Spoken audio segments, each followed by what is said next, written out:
যুক্তরাষ্ট্রের অবৈধ অভিবাসী ইস্যুতে জরুরি অবস্থা জারি এবং সামরিক বাহিনীকে ব্যবহার করবেন নবনির্বাচিত মার্কিন প্রেসিডেন্ট ডোনাল্ড ট্রাম্প। স্থানীয় সময় সোমবার ট্রুথ সোশ্যালে দেওয়া এক পোস্টে তিনি বিষয়টি নিশ্চিত করেন।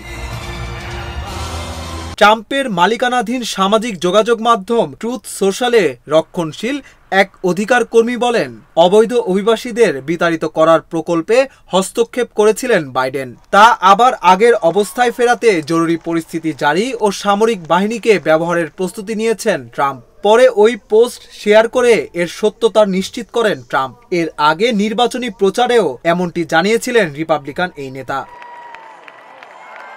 মার্কিন সরকারের তথ্য অনুযায়ী যুক্তরাষ্ট্রে প্রায় 1,10,00,000 মানুষ অবৈধভাবে বসবাস করছেন। ট্রাম্পের পরিকল্পনা বাস্তবায়িত হলে তা অন্তত 2 কোটি পরিবারের ওপর সরাসরি প্রভাব ফেলতে পারে বলে আশঙ্কা করা হচ্ছে।